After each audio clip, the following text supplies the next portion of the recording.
موضوع الدرس فی فناء الدنیا ولذاتها وبقاء الآخرہ، آخر سورة القتال، تفسیر ابن کثیر۔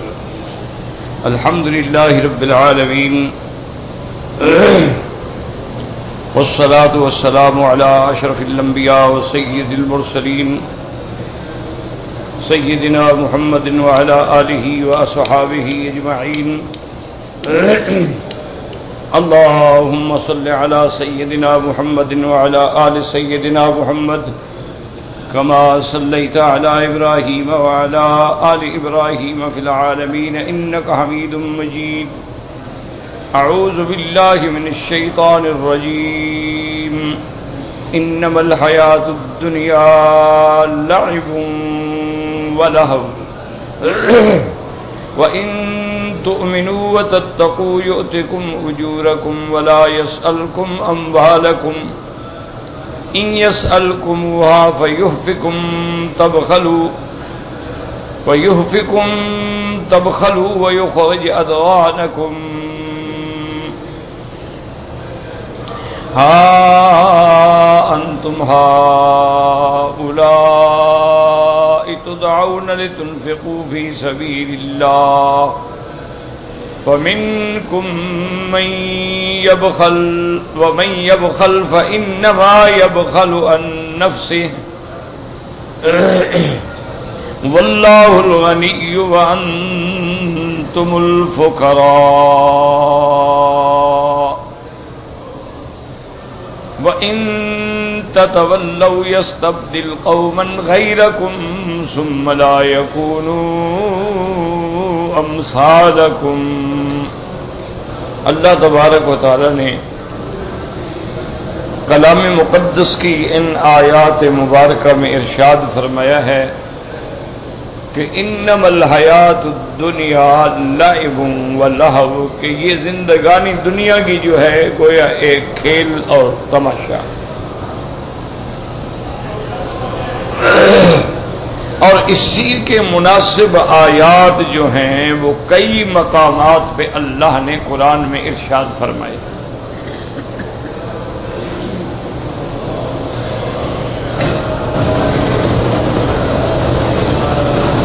ایک دوسری جگہ فرماتے ہیں وَمَا الْحَيَاةُ الدُّنْيَا إِلَّا لَعِبٌ وَلَهْوٌ،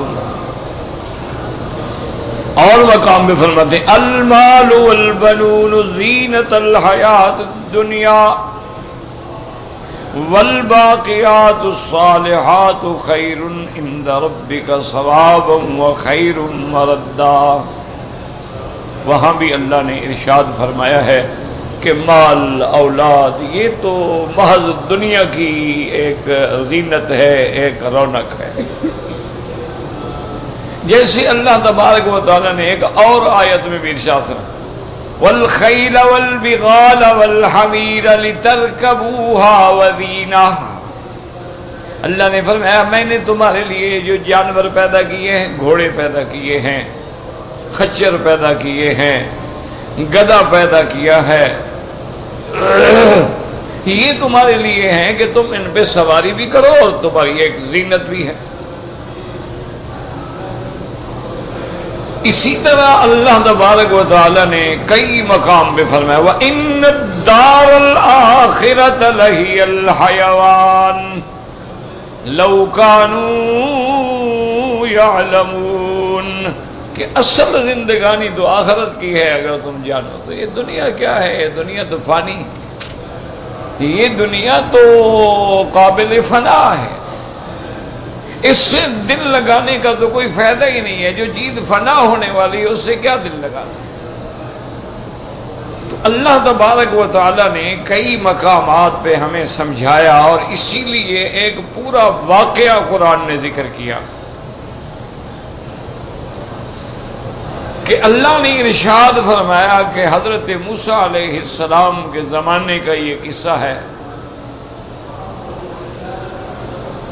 کہ قارون جو تھا، یہ قارون، حامان، فرعون، یہ سب ایک زمانے کے لوگ ہیں۔ فرعون بادشاہ تھا، قارون سمجھ لیں اس کا وزیر خزانہ تھا، اور حامان جو ہے اس کا حاضر باش وزیر تھا، یہ سارے اسی ایک ہی چٹے بٹے کے لوگ تھے۔ اور قارون جو ہے یہ موسیٰ علیہ السلام کی قوم میں سے تھا، بنو اسرائیل سے تھا۔ فرعون جو ہے وہ تو قبطی تھا، قبط سے تھا۔ موسیٰ علیہ السلام جو ہے وہ بنو اسرائیل سے ہیں۔ بنو اسرائیل سے مراد کیا ہے؟ آل یعقوب علیہ السلام، حضرت یعقوب کی جو اولاد ہے وہ بنو اسرائیل، کیونکہ حضرت یعقوب علیہ السلام کا نام یعقوب بھی ہے اور اسرائیل بھی ہے، تو اب جتنی ان کی اولاد ہے وہ بنو اسرائیل کہلائے۔ تو قارون جو ہے یہ موسیٰ علیہ السلام کی قوم، ان قارون کان من قوم موسیٰ فبغى علیہم، اللہ نے قرآن میں نص بیان کی ہے کہ قارون جو ہے موسیٰ علیہ السلام کی قوم سے تھا، سرکشی کی، موسیٰ علیہ السلام کی مخالفت کی۔ اور آگے اللہ فرماتے ہیں کہ حال یہ تھا کہ وَآتَيْنَاهُ مِنَ الْكُنُوزِ مَا إِنَّ مَفَاتِحَهُ لَتَنُوءُ بِالْعُصْبَةِ أُولِي الْقُوَّةِ، اللہ فرماتے ہیں ہم نے اس کو خزانے دیے، دولت دی، دنیا دی،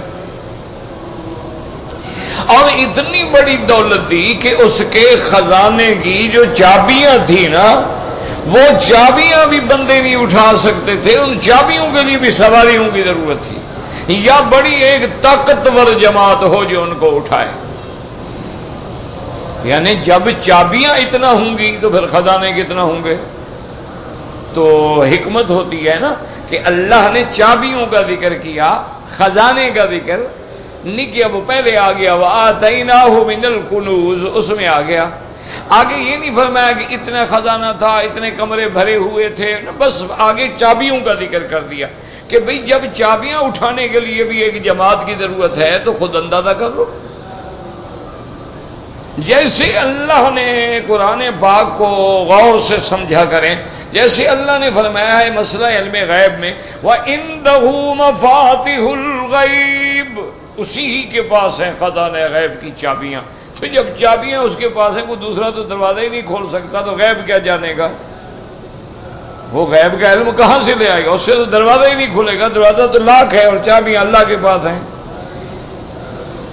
تو اس لیے ہمیشہ یاد رکھیں کہ ایک چیز کے ذکر کرنے میں حکمتیں ہوتی ہیں، کہ وہاں بھی اللہ نے مفاتیح الغیب کا ذکر کیا ہے اور یہاں بھی اللہ نے مفاتیح کا ذکر کیا ہے، کیونکہ یہ کلام الحکیم ہے۔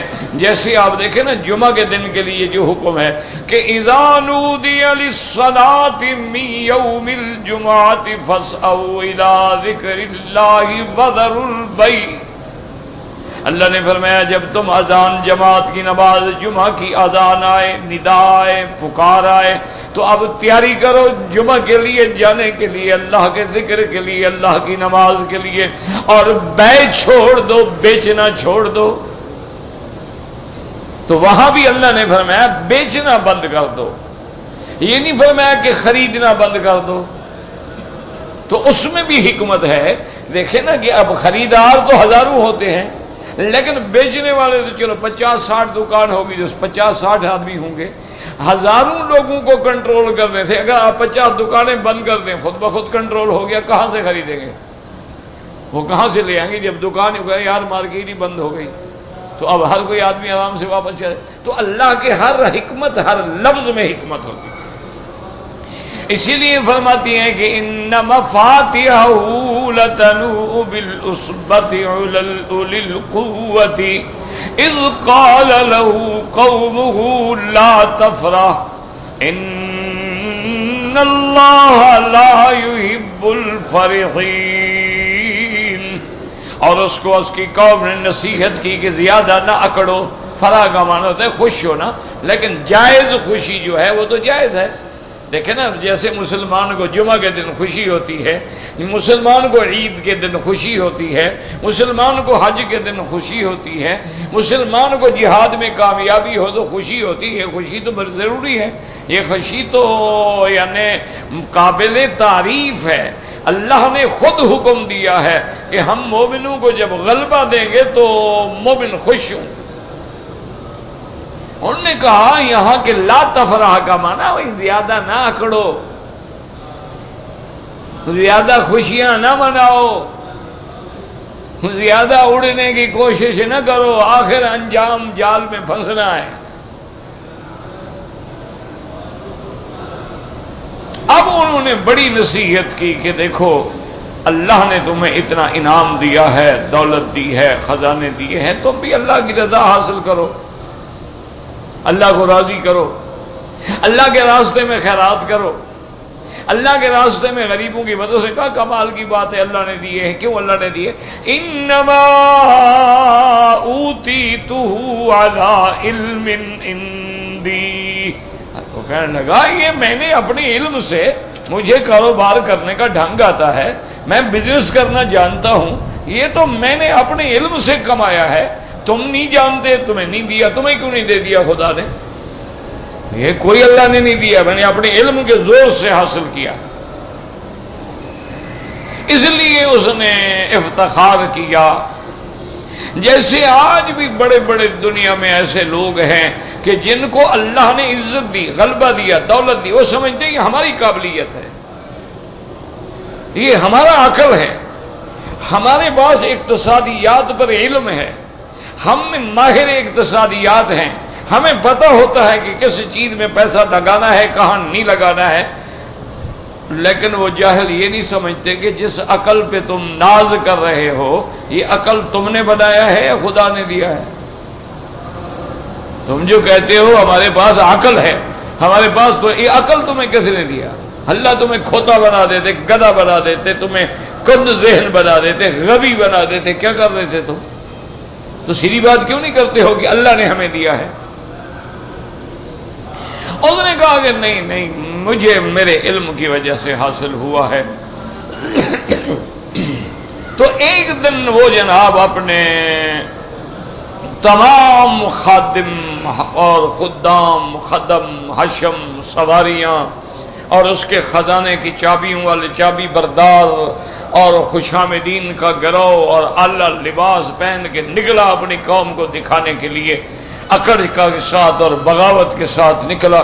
تو اب اللہ کا جلال جو ہے نا پھر وہ جوش میں آ گیا. اللہ نے حکم دیا فَخَسَفْنَا بِهِ وَبِدَارِهِ الْأَرْضِ. اللہ نے حکم دیا کہ اے زمین تمہارے اوپر یہ بے حس انسان کھڑے ہوئے میری خدائی کو چیلنج کر رہا ہے، میں تمہیں حکم دیتا ہوں پکڑ لو اس کو. تو جس جگہ کھڑا تھا نا جی، بما بلڈنگ کے بما حویلی کے زمین میں دھنستا چلا گیا. وما كان له فئة ينصرونه من دون الله وما كان من المنتصرين. اللہ نے فرمایا جب ہم نے پکڑا تو پھر اس کے وہ نوجوان، اس کی وہ طاقتور خادم جو تھے کسی کام نہ آئے، کسی نے مدد نہ کی. تو یہ دولت اور دنیا جو ہے یہ تو کوئی چیز ہی نہیں ہے، کوئی حقیقت ہی نہیں. اسی لیے ہمیشہ یاد رکھیں کہ سرکار دو عالم صلی اللہ علیہ وسلم محبوب دو جہاں فرماتے ہیں اللہ نے مجھے اختیار دیا. اللہ نے فرمایا کہ میرے مدنی چاہو تو ہم آپ کو بادشاہ بھی بنا دیں، نبی تو آپ ہیں، آپ کو بادشاہ بھی بنا دیں اور خزانے جو ہے نا زمین سے پہاڑ جو ہے سونے کے بنا کے آپ کے ساتھ چلا دیں. حضور پاک نے عرض کیا مولا الفقر فخری، مجھے اپنے فقر پہ ناز ہے، بس ایک وقت کا مل جائے تیرا شکر کروں اور ایک وقت نہ ملے تو صبر کروں، بس مجھے اس سے زیادہ نہیں چاہیے.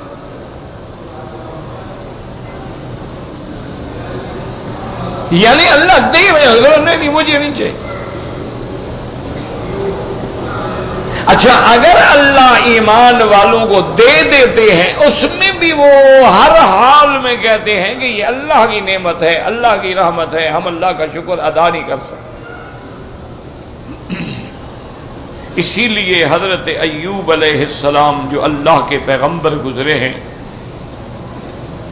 ان کے بارے میں روایات متقدمہ اسرائیلیہ میں آتا ہے کہ ابلیس ملعون نے اللہ سے کہا، میرا مولا آپ کا بندہ ہے ایوب علیہ السلام، بڑا صابر ہے، بڑا شاکر ہے، رات دن آپ کے شکر میں ہے، آپ کی ذکر میں ہے، آپ نے بادشاہ بنایا، نبوت دی، اولاد دی، دولت دی، مال دی، اب بھی شکر نہ کرے؟ یہ سارا چھین لیں پھر دیکھیں آپ کا شکر کرتا ہے؟ اللہ نے فرمایا ٹھیک۔ اب جناب امتحان آ گیا، ابلیس ایک انسان کی شکل میں آیا اور آپ کے مال جو تھے نا سارے کے سارے بدبخت نے تباہ کر دیے، اور آگے کہا کہ ایوب علیہ السلام آپ بیٹھے ہوئے ہیں مسجد میں اللہ اللہ کر رہے ہو، تمہیں پتہ بھی ہے وہ تمہارے محل بھی ختم، مال بھی ختم، تمام مویشی بھی مر گئے، سب کچھ ختم ہو گئے۔ آپ نے فرمایا الحمدللہ، انا للہ و انا الیہ راجعون۔ پھر گیا اس نے جناب پھر مکان گرایا تو حضرت کی پوری اولاد بھی ختم ہو گئی، بیویاں بچے اولاد، صرف ایک بیوی بچ گئی۔ پھر آ گیا بدبخت انسان کی شکل میں، آپ جناب ذکر میں، آپ نمازوں میں بیٹھے ہو، گھر والے تو سارے مر گئے۔ آپ نے فرمایا الحمدللہ۔ تو کسی نے پوچھا کہ حضرت اتنا بڑا نقصان ہو گیا ہے، انا للہ تو پڑھنا سمجھ آتا ہے، لیکن آپ ہمیشہ الحمدللہ بھی کہتے رہے۔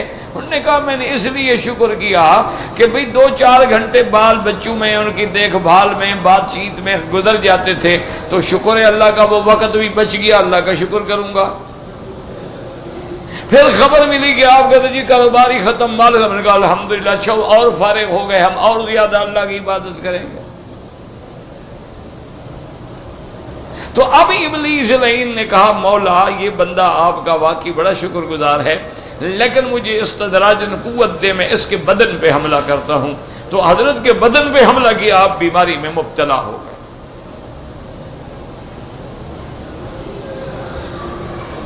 لیکن پھر بھی شکر، تو یہ اللہ والوں کا کمال ہوتا ہے کہ مل جائے تو شکر ہے، نہ ملے تو شکر ہے، صبر ہے تو کامیاب ہے اور شکر ہے تو کامیاب ہے۔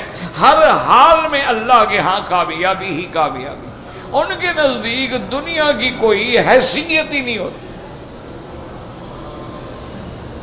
آپ کے ہندوستان کی تاریخ میں یہ واقعہ موجود ہے، وہاں ایک اللہ والے بزرگ رہتے تھے، اس دور میں جو بادشاہ تھا اس کو ان کے بارے میں پتہ چلا۔ بعض کہتے ہیں یہ حضرت بایزید بسطامی کا واقعہ ہے، بعض کہتے ہیں حضرت معین الدین کا ہے، اللہ عالم، بہرحال کوئی اللہ والے تھے۔ تو بادشاہ نے ان کو دعوت بھیجی کہ حضرت مہربانی کر کے ایک دن ہمارے ساتھ کھانا کھائیں، تو انہوں نے انکار کر دیا۔ انہوں نے فرمایا کہ بھی بادشاہ سے کہہ دو میں فقیر آدمی ہوں، فقیروں کا کیا کام ہے بھلا شاہی محلات میں، ہمیں تو شاہی محلات میں بیٹھنا بھی نہیں آتا، وہ کھانا کھانے کا طریقہ بھی نہیں آتا، کیوں تکلیف کرتے ہو اور ہمیں تکلیف دیتے ہو، آپ کی مہربانی ہے بس ٹھیک ہے۔ بادشاہ نے پھر بلایا، انہوں نے انکار کر دیا، انہوں نے کہا میں نہیں آتا۔ اب بادشاہ کو بھی غصہ آ گیا، بادشاہ تو پھر بادشاہ ہوتے ہیں نا، ناراض ہو جائے تو ناراض ہو جائے۔ بادشاہ نے حیران ہو کر وہ جو اپنے اس کے درباری شرباری مولوی ہوتے ہیں نا، کچھ سرکاری مولوی ہوتے ہیں نا، چمچے ہوتے ہیں یہ بڑے بڑے دیگ والے چمچے، جبے شبے پہن کے دیکھو نا ہر وقت بیٹھے ہوتے ہیں کرسیوں پہ ساتھ۔ ان کو کہا بھی عجیب آدمی ہے، کیسا بزرگ ہے، میں نے 3 دفعہ بلایا نہیں آتا۔ انہوں نے کہا جی آپ اس کو خط لکھیں، ہم لکھواتے ہیں، وہ دیکھیں کیسے آتا ہے۔ مولویوں کی کمزوریاں جانتے ہیں نا کہ مولوی کو کیسے پھنسانا ہے۔ تو انہوں نے خط لکھا اور اس پہ آیت لکھی کہ یا ایھا الذین آمنوا اطیعوا اللہ واطیعوا الرسول واولی الامر منکم، ایمان والو اللہ کی اطاعت کرو، اللہ کے رسول کی اطاعت کرو اور وقت کے حاکم کی اطاعت کرو۔ یہ آیت لکھی، نیچے دعوت نامہ لکھ دیا کہ جناب فلاں دن جو ہے کھانا ہمارے پاس کھائیں۔ قاصد خط لے کے اس بزرگ کی خدمت میں آئے، آپ نے خط پڑھا، مسکرائے اور اپنے خادم سے کہا بھی قلم لے آؤ، وہ قلم لے آیا، اس کے پیچھے اسی پر، اور کاغذ بھی نہیں صرف کیا، اسی پہ نیچے لکھ دیا کہ در اطاعت خدا مشغولیم وَأَذْ رسول شرم سارم اطاعت اولی الامر چرسید والسلام علیکم ورحمۃ اللہ وبرکاتہ۔ لکھ دیا کہ اللہ نے حکم دیا ہے میری اطاعت کرو، میرے رسول کی اور حاکم کی۔ میں ابھی تو اللہ کی بندگی میں لگا ہوا ہوں، میں تو نبی سے بھی شرمسار ہوں، ابھی تو ان کی بھی پوری اطاعت نہیں کر سکا، تمہارا نمبر تو بعد میں آئے گا نا، پہلے ادھر تو میں پورا ہو لوں۔ اب بادشاہ کو جب جواب ملا تو اس نے کہا مولوی صاحبان سے کہ بھی بتلاؤ، انہوں نے کہا جی بات تو ٹھیک ہے ان کی، بادشاہ نے کہا چلو پھر ہم جاتے ہیں زیارت کے۔ یہ واقعی معلوم ہوتا ہے اللہ والا ہے جس کو میری دعوتوں کا کوئی فکر نہیں ہے، سوچ ہی نہیں ہے، ورنہ تو آج کل تو مولوی کو کوئی وزیر بھی بلا لینا تو اس کو رات کو نیند نہیں آتی بیچارے کو، ساری رات کپڑے چیک کرتا ہے، کون سی شیروانی ٹھیک رہے گی، کون سی واسکٹ ٹھیک رہے گی، کون سا سوٹ میچ کرے گا، کون سا داڑھی کا رنگ کون سے کپڑے کے ساتھ ٹکرائے گا، تو وہ تو ساری رات وہ مارچ کرتا رہتا ہے بیچارہ خوشی سے۔ بادشاہ سلامت تشریف لے آئے تو حضرت وظیفہ پڑھ رہے تھے، اپنی کٹیا میں بیٹھے ہوئے جھوپڑی میں بیٹھے تھے حضرت، اور جھوپڑی کے باہر ایک فقیر بیٹھا تھا ڈنڈا لے کر۔ تو اس نے دیکھا، انہوں نے کہا جی ہم نے ملنا ہے، انہوں نے کہا ابھی حضرت وظیفہ پڑھ رہے ہیں، ملنا ہے تو کیا ہے، جب فارغ ہوں گے تو ملیں گے۔ تو خوشامدی جو ساتھ تھے نا، انہوں نے کہا یار اچھا فقیر ہے، دربان در بردر فقیر نہ آید، اللہ والے اور فقیروں کے دروازوں پہ دربان نہیں ہوتے، دربان تو امیروں اور بادشاہوں کے دروازے پہ ہوتے ہیں، فقیروں کے دروازے تو ہر وقت کھلے ہوتے ہیں، وہاں تو دربان نہیں بٹھایا جاتی۔ یہ کیسا فقیر ہے جیسے دربان ڈنڈے والا بٹھا دیا ہے؟ تو حضرت نے اندر سے سن لیا، فرمایا میرے بھائی فقیروں کے دروازے پر بھی دربان ضروری ہیں تاکہ سگے دنیا نہ آیت، کوئی دنیا کا کتا اندر نہ آ جائے۔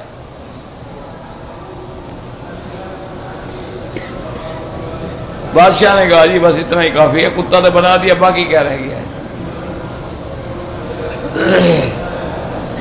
چپ کر کے واپس چلے گئے، اور سمجھ گیا بادشاہ تھے، آخر اللہ نے عقل دیا تھا، وہ سمجھ گیا ابھی یہ اللہ والا ہے، اس کے ساتھ بگاڑنا نقصان۔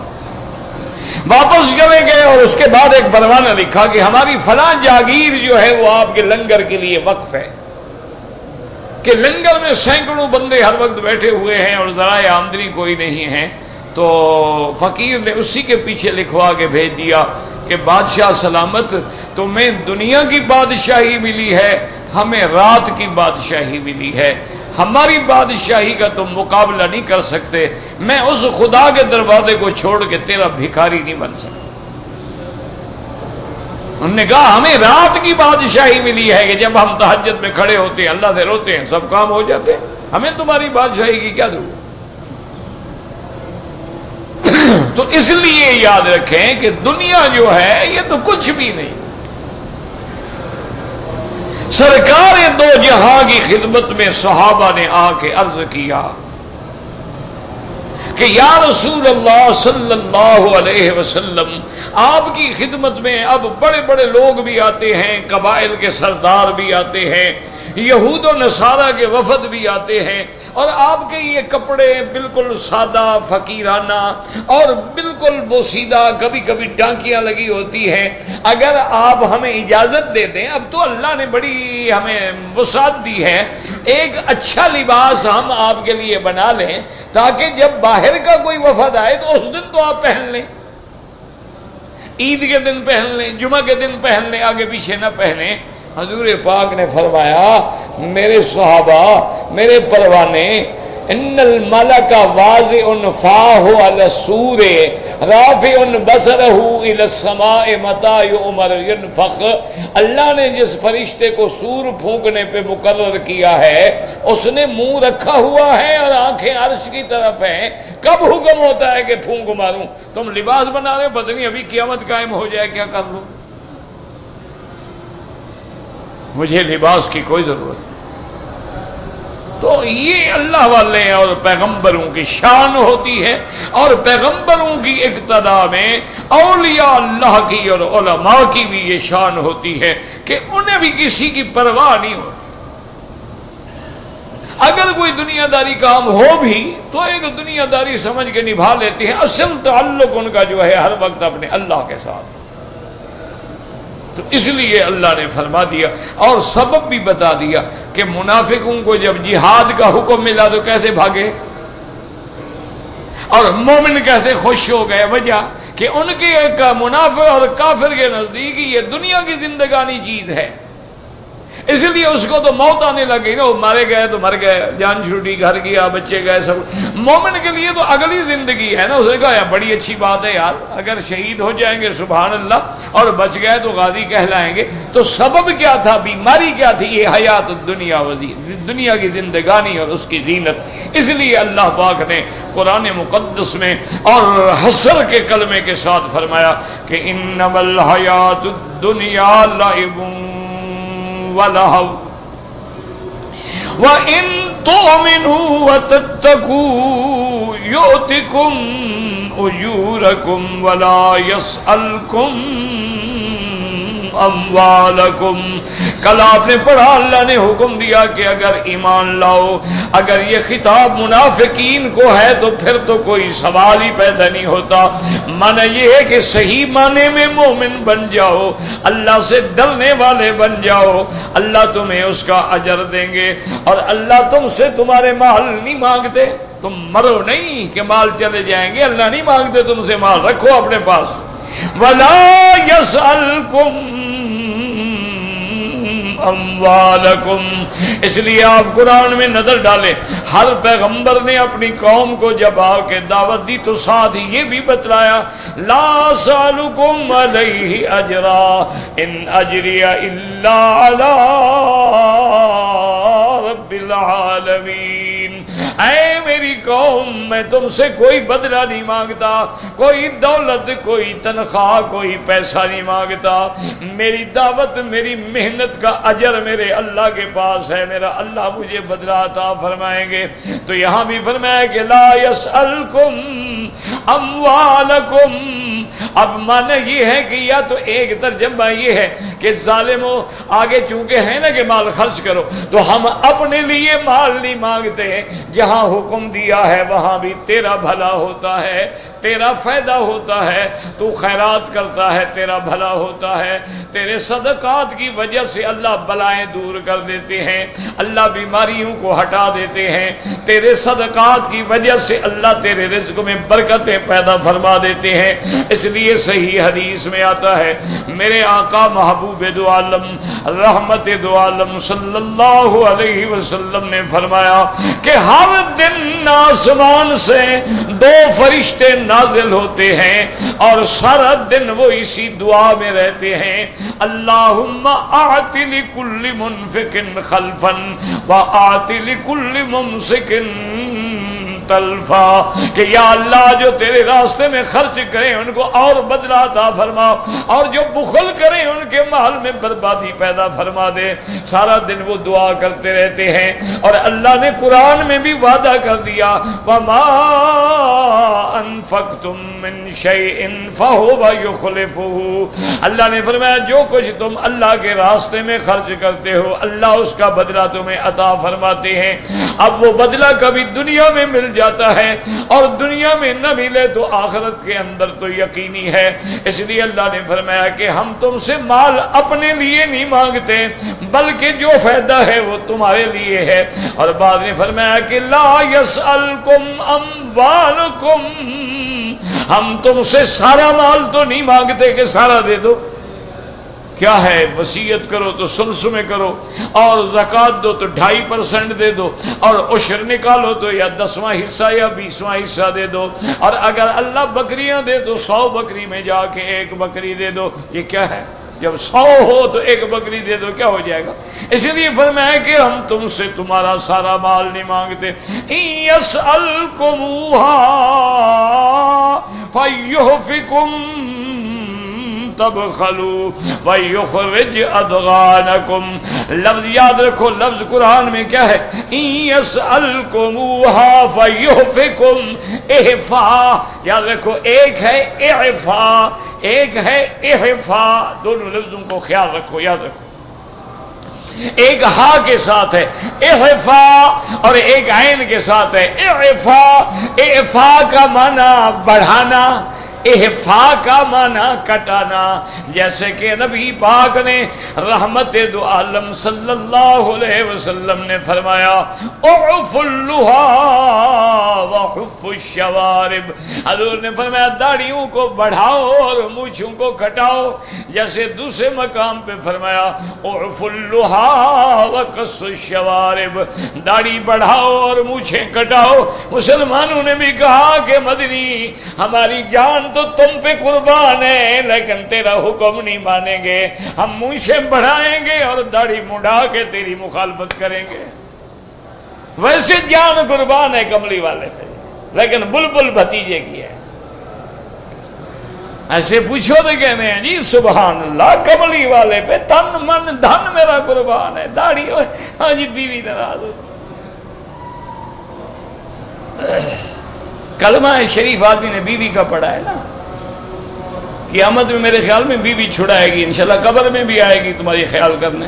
جب فرشتے آئیں گے نا انشاءاللہ ڈنڈے لے کر، اور مقام من حدید، لوہے کے، لکڑی سے نہیں ماریں گے. ویسے حضور پہ کملی والا روزے پہ قربان، کعبے پہ قربان، قرآن پہ قربان، داڑھی انگریز والی. انا للہ و انا الیہ راجعون. مسلمان ہوتے ہوئے جب تمہیں نبی کی شکل سے چڑھ ہے تو کوئی شرم تو کرو دل میں، کہ تم جس کا کلمہ پڑھتے ہو اسی کے چہرے سے تمہیں ضد ہے. حضور کے چہرے پہ داڑھی ہے، 1,24,000 پیغمبر کے چہرے پہ داڑھی ہے، صحابہ کے چہرے پہ داڑھی ہے، اہل بیت کے چہرے پہ داڑھی ہے، اولیاء اللہ کے چہرے پہ داڑھی ہے. تم کس کی اتباع کر رہے ہو؟ کوئی ٹھنڈے دل سے سوچو تو صحیح. صرف دعوے کر دینا محبت ہے، مدینے پہ قربان، روضے شریف پہ قربان، قوالیاں گاتے ہیں، جھنڈیاں لگاتے ہیں، یہ کیا ہے؟ ڈرامہ کرتے ہو نبی کے ساتھ. جب تم اپنے 3 فٹ 4 فٹ 5 فٹ کے بدن پر محمد مدنی کی سنت کو نافذ نہیں کر سکتے ہو، جھوٹ بولنے کا کیا فائدہ کہ ہماری جان قربان ہے؟ سیدھی بات کرو جی، بس ٹھیک ہے گزارا ہے، باقی اللہ کے نبی کی شکل مبارک ٹھیک ہے. ہم تو جن کے ساتھ شکل ملتی ہے نا ہماری قیامت میں، ان کے ساتھ کھڑے ہو جائیں گے، کیا فرق پڑے گا؟ اللہ ہر کسی کو اس کی جماعت کے ساتھ کھڑا کریں گے نا. تو اس لیے ہمیشہ یاد رکھو کہ اب نبی نے کیا حکم دیا؟ اعف اللحى وقص الشوارب. فرمایا داڑھی بڑھاؤ. یاد رکھو یہ امر وجوب کے لیے ہے، اور جب آدمی داڑھی کٹاتا ہے تو پھر فاسق فاجر بن جاتا ہے، گناہ کبیرہ ہے. یاد رکھ لو اچھی طرح. باقی تمہاری مرضی، کوئی مولویوں نے تمہاری داڑھی پکڑ کر تو نہیں لگا دینی نا. تم جانو تم بیوی کو خوش کرو، اللہ کے نبی کا گزارا ہے، خیر میرے ہو جائے. اور جی اللہ بڑا مہربان ہے، تو اللہ قہار نہیں ہے، مہربان تو ہے. جبار نہیں ہے، متکبر نہیں ہے، عزیز ذو انتقام نہیں ہے، سریع الحساب نہیں ہے. یہ کیا ہے اللہ بڑا مہربان؟ یعنی تم نافرمانی کرو اللہ بڑا مہربان. یہ کون سا عقیدہ ہے؟ تم باپ کی نافرمانی کرو، باپ بھی جوتے مار کے گھر سے نکال دیتا ہے، اپنی جائیداد سے آگ کر دیتا ہے، میرا نافرمان ہے. بیوی تمہاری نافرمانی کرے، طلاق دے کے گھر سے نکال. تم رات دن خدا کے باغی بنو، اللہ بڑا مہربان. یہ کیا بات ہے؟ تم اللہ سے بھی ڈرامے کرتے ہو. اس لیے قرآن کہتا ہے اِن يَسْأَلْكُمُوهَا فَيُحْفِكُمْ تبخلوا. اگر ہم تم سے سارا مال مانگیں، سارا مال تم سے مطالبہ کریں، اور سب کچھ جب تمہارا ختم ہو جائے تو تم سارا مال دینے سے بخل کرو گے، اور تمہارے اندر جو حب دنیا چھپی ہوئی ہے وہ بھی ظاہر ہو جائے گی. لیکن یاد رکھو یہ منافقوں کا حال ہوتا ہے. مومن تو سب کچھ دینے کے بعد بھی خوش ہوتا ہے کہ جب سیدنا ابو بکر رضی اللہ عنہ چندہ تبوک میں مال لے کے آئے. حضور نے فرمایا ابو بکر کیا لائے ہو اور کیا گھر والوں کے لیے چھوڑا ہے؟ ابو بکر نے کہا ترکت اسم اللہ و رسولہ، میرا مدنی میں نے اللہ کا نام اور آپ کا نام گھر میں چھوڑا ہے، جو کچھ تھا اٹھا کے دربار میں لے آیا ہوں. وہ تو سب کچھ دینے کے بعد بھی خوش ہے نا. سب سے بڑا تاجر تھے حضرت ابو بکر مکے کے، اور وقت وہ آ گیا کہ کپڑے پھٹے ہوئے ہیں، ٹاکیاں لگی ہوئی ہیں. وقت وہ آ گیا ہے کہ آپ بیت المال سے بھی اتنا خزانے سے پیسہ لیتے ہیں کہ جو ایک وقت کی روٹی پوری ہو جاتی ہے. اور اس کے باوجود شان کیسی ہے کہ اللہ نے جبریل کو بھیجا، میرے مدنی پہ سلام کہو اور میرے مدنی سے کہیں کہ اپنے ساتھی ابو بکر پہ بھی اللہ کا سلام کہیں. یہ ہے نا مقام. اللہ ایمان سے کہو یار، اللہ کے گھر میں بیٹھے ہو، مولوی مکی کی باتوں کو چھوڑو، میں تو ایک پاگل آدمی ہوں، جو منہ میں آتا ہے بک دیتا ہوں، اللہ معاف فرمائے. بس مجیبت ہے، ایک عادت ہے کہ کہتا ہوں وہی بات سمجھتا ہوں جسے حق. نہ ابلہ مسجد ہوں نہ تہذیب کا فرزند، اپنے بھی خفا مجھ سے بیگانے بھی نہ خوش. میں زہر حلاحل کو کبھی کہہ نہ سکا کند، یہ میری مجبوری ہے کہ میں حق کہنے سے نہیں باز آ سکتا. یہ دیکھیں ایمان سے کہیں، خدا کے کعبے میں بیٹھے ہو ٹھنڈے دل سے آنکھیں بند کر کے، حضرت آدم کے زمانے سے لے کر آج تک، یا چلو تمہارے زمانے میں چلو اور دور نہ جاؤ، اسی تمہارے 100 سال میں جو تمہارے ملکوں میں بڑے بڑے آدمی مر گئے ہیں، کوئی ان کا نام بھی لیتا ہے؟ کیا خیال؟ کتنے سہگل مر گئے، کتنے برلے مر گئے، کتنے ٹاٹے مر گئے، کتنے دلتانے مر گئے، کتنے کدل باش مر گئے، کتنے ٹوانے مر گئے، کوئی نام لیتا ہے؟ وہ فقیر جو کرائے کے مکان میں فوت ہوا، حضرت احمد علی لاہوری، ایک دن میں کروڑوں بندے رحمتیں بھیجتے. وہ مرد میدان، وہ مرد مجاہد عطا اللہ شاہ بخاری جو کچے مکان میں، کرائے کے مکان میں فوت ہوا، جس کے گھر میں 1000 روپیہ بھی نہیں تھا. آج بھی ہر بندہ امیر شریعت رحمت اللہ علیہ، امیر شریعت، مولوی کی تقریر نہیں بنتی جب تک عطا اللہ شاہ بخاری کا نام نہ لے. ٹھنڈے دل سے غور کرو، آج پوری دنیا میں کوئی نام لیتا ہے تو کن کا؟ یا علماء کا لے گا یا اولیاء کا لے گا. آج بھی دنیا میں حضرت علی حجویری، حضرت معین الدین اجمیری، حضرت نظام الدین اولیاء، حضرت قطب الدین بختیار کاکی، حضرت بہاء الدین زکریہ، حضرت فرید الدین شکر گنج، ان کا نام لیا جاتا ہے. کوئی دولت والوں کا نام بھی لیتا ہے جو ان کے مجاور کروڑوں اربوں کھا کے مر گئے، ان کا کوئی نام بھی جانتا ہے؟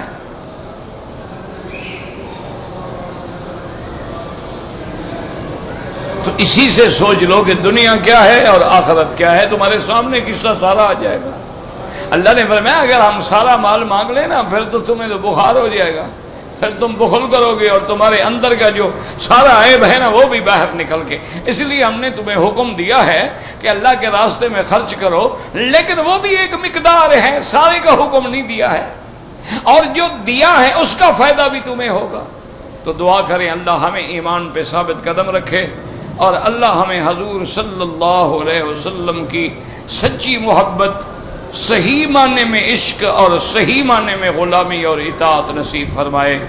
صحابہ، اہل بیت، اولیاء، فقہاء، قراء، علماء، سب کی محبت اور ادب نصیب فرمائے.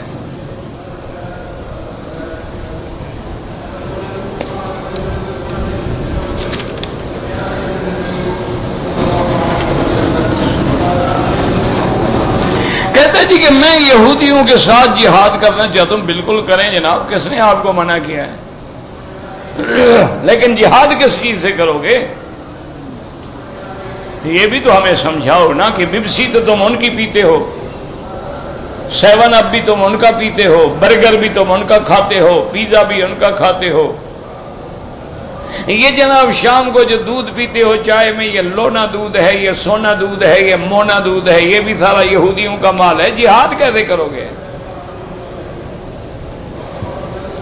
پہلے تم ان سے تو بائیکاٹ کر لو کہ صرف کافروں کا ہم مال نہیں لیں گے، اتنا جہاد تو کر لو، پھر اگلے جہاد کا سوچو نا، سٹیپ بھی سٹیپ چلو نا، ویسے چھلانگ مار کے سیڑھی پہ چڑھو گے تو ٹانگیں ٹوٹ جائیں گی۔ جب ہم نے کپڑا بھی کافروں کا بنا ہوا پہنا ہے، مسلمانوں کا کپڑا بنا ہوا ہو تو ہم نہیں لیتے، کیوں؟ ہمیں پتا ہے کہ اس نے بھی فراڈ کیا ہوگا، ایک دفعہ دھلنے کے بعد رنگ بگڑ جائے گا۔ ہم جو کار استعمال کرتے ہیں وہ بھی کافروں کی بنی ہوئی ہے، جن ہوائی جہازوں میں بیٹھ کے ہم حج اور عمرے فرماتے ہیں وہ بھی کافروں کے بنے ہوئے ہیں، اور جو جناب ہمارے کھانے کے ساتھ مشروبات و معقولات کا ایک مینار کھڑا ہے وہ بھی سارا کافروں کا بنایا ہوا۔ جتنے تمہارے ہاں جوسز بکتے ہیں، جتنے تمہارے ہاں بیوریج بکتی ہے، 7 اپ ہو، کوکا کولا ہو یا پیپسی کولا ہو یا اور کوئی نام رکھ لو، وہ سارے کے سارے فارمولا یہودیوں کا ہے۔ اچھا ایک دفعہ پتہ نہیں پاکولا ماکولا کوئی نام سے بنایا تھا، وہ بھی مرزائیوں کا تھا، مسلمانوں کا پھر بھی نہیں تھا۔ یہ جناب جو تم بھنے ہوئے یہ بیگ اور یہ تم کھاتے ہو مرغیاں، ان کا جو سارا میٹیریل ہے نا یہ یہودیوں سے آتا ہے، ڈرم بھر کر وہی لگا کے صرف تم اس کو تل لیتے ہو، باقی بلا وہاں سے آ رہی ہے۔ یہ جتنی تم کریمیں استعمال کرتے ہو یا جتنے تم مہنگے صابن استعمال کرتے ہو یہ سارے کافروں کے بنے ہوئے ہیں، اور کوئی گارنٹی نہیں کہ اس میں خنزیر کی چربی ہے یا گائے کی چربی ہے۔ تو جہاد کیسے کرو گے؟ جہاد کے لیے میرا بھائی پہلے حلال کھاؤ، اپنے نفس سے جہاد کرو، اس کے بعد پھر جہاد یہ کرو کہ جو بدبخت آج بھی سرکار دو جہاں کے کارٹون بنا کے ہماری غیرت کو چیلنج کر رہے ہیں، ہم کم از کم ان سے بائیکاٹ تو کر دیں۔ جو برسرعام حکم دے رہے ہیں کہ ہمارے ملک میں مسجد کا مینار نہیں ہو سکتا، جو برسرعام حکم دے رہے ہیں کہ ہمارے بازاروں میں، کالجز میں، یونیورسٹیز میں کوئی عورت کوئی لڑکی پردہ پہن کے نہیں آ سکتی، کپڑے اتار کے تو آ سکتی ہے، پہن کے نہیں آ سکتی۔ کپڑے اتارنا وہ تو اس کی آزادی ہے، لیکن برقع پہننا چاہیے آزادی نہیں ہے۔ اب ہمارے مسلمان ملکوں میں انہوں نے حکم کیا ہے، جناب آپ پتہ نہیں کہاں سوئے ہوئے ہیں، کہ یہ جو ہر مسجد سے اذان اللہ اکبر اللہ اکبر شروع ہو جاتی ہے، نہیں، ایک جگہ کمپیوٹر پہ بس ٹیپ لگا دو، وہی اذان ہر مسجد میں آ جائے گی۔ اب مؤذن چھٹی، اللہ کا نام لینا ختم، وہ ٹیپ پہ آواز آ جاتی ہے، بس ٹائم ہو گیا۔ اب پتہ نہیں 2-4 دن کے بعد کہیں گے ٹیپ پہ کھڑے ہو جاؤ، امام بھی تمہارا ٹیپ ہے، آگے وہ قرآن پڑھتا جائے گا، اللہ اکبر کرتا جائے گا، تم نمازیں پڑھتے جاؤ۔ میرے عزیز کہہ دینا تو بڑا جذبہ ہے نا، الحمدللہ جہاد قیامت تک رہے گا، جہاد حضرت مہدی بھی آ کے کریں گے، جہاد حضرت عیسیٰ ابن مریم بھی اترنے کے بعد کریں گے، جہاد کا کبھی دروازہ نہ بند ہوا ہے نہ قیامت تک بند ہوگا، لیکن جہاد کے لیے شروط ہیں، اس کے لیے احکام ہیں، جب تک ان کے مطابق عمل نہ کرو اس وقت تک جہاد کا کوئی حکم نہیں ہے۔ اب دیکھیں حضور کا زمانہ ہے، ایک صحابی نوجوان آتا ہے اور حضور بھرتی کر رہے ہیں، یعنی آپ مجاہد جمع کر رہے ہیں جہاد کے لیے، اس نے کہا حضور میرا نام لکھے، میں نے چلنا ہے جہاد میں۔ آپ نے فرمایا حل من ابوا کا حیون، تمہارے ماں باپ زندہ ہیں؟ انہوں نے کہا ہاں یا رسول اللہ۔ فرمایا جاہد فی اباک، جاؤ اپنے ماں باپ کی خدمت کرو۔ جوش میں آ گئے ہو، ماں باپ پیچھے پڑے رہے۔ جہاد کے لیے احکام ہیں، یہ نہیں ہوتا کہ ہر آدمی اپنا سر اٹھا کے جہاد کرے، اس کا انجام کیا ہوتا ہے دیکھ رہے ہو، مسلمان ہر جگہ مر رہا ہے، کافر ہوا تو ایک بندہ بھی نہیں مرتا، وہ تو جناب جہاز بھی بھیجے تو اس میں پیلٹ بھی نہیں بٹھاتے۔ وہ تو سمجھدار ہیں نا، وہ تمہاری طرح بے وقوف تھوڑے ہیں کہ جذبات میں آ جائیں. وہ تو آرام سے جناب 27,000 میل دور بیٹھ کے ریموٹ سے کنٹرول کرتے ہیں.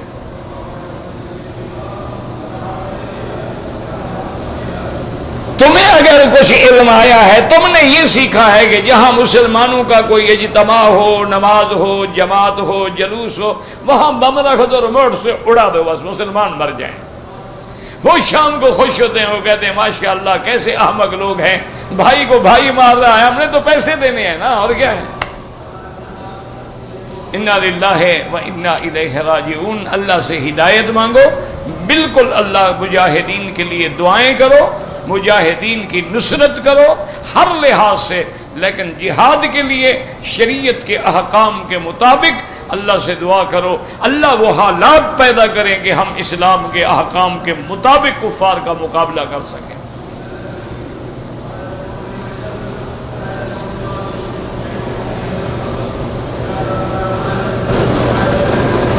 کہتے ہیں جی کچھ پاکستانی بولتے ہیں انڈیا کے مسلمان نہیں ہیں. ماشاءاللہ کون سا الو ایسا پاکستانی ہے جو بولتا ہے؟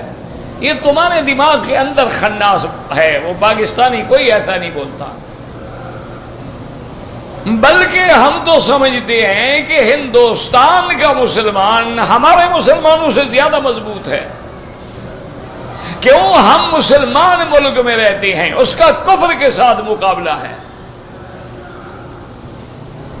اسی لیے آپ جا کے دیکھ لیں، یورپ میں دیکھیں، جو ہمارے بچے جا کے بگڑ گئے ہیں نا، ان سے تو انگریز بھی معافی مانگتا ہے نا. وہ کہتے ہیں یہ تو کوئی شیطان کے بھی استاد ہیں. لیکن جو بچے دین پہ قائم ہیں ماشاءاللہ ماشاءاللہ، یعنی انگریز ملک میں رہتے ہوئے سر پہ ٹوپی ہے، پگڑی ہے، اور باقاعدہ حافظ قرآن ہے، پورے رمضان میں تراویح ہو رہی ہے، ہر مسجد ماشاءاللہ بھری ہوئی ہے، آباد ہے. گھر کے اندر وہ باہر کا بسکٹ بھی نہیں لے آتے. وہ کہتے ہیں پتہ نہیں اس کے میٹیریل میں کوئی خرابی نہ ہو. گھر کی عورتیں بیچاری خود آپ بناتی ہیں، بسکٹ بھی آپ بناتی ہیں، کیک بھی آپ بناتی ہیں، ہر چیز آپ بناتی ہیں تاکہ حرام اندر نہ آ جائے. تم نے کبھی خیال کیا؟ یہاں تو مولوی بھی خیال نہیں کرتا ماشاءاللہ. فاتحہ میں تم جا کے اس کو چاکلیٹ دے دو اور اچھے قسم کے ہوں، 3 دفعہ ختم پڑھ کے کھا جائے گا.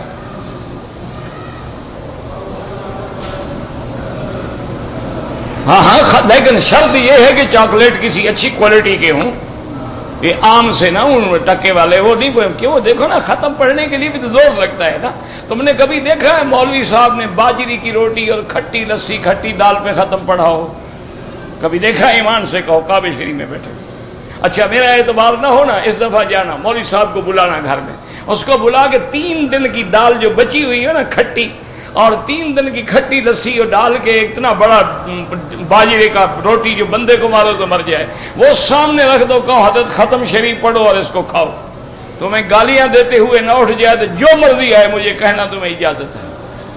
وہ بھی ختم شریف، حلوے شریف پہ پڑھتے ہیں، بریانی شریف پہ پڑھتے ہیں، حلیم شریف پہ پڑھتے ہیں جناب.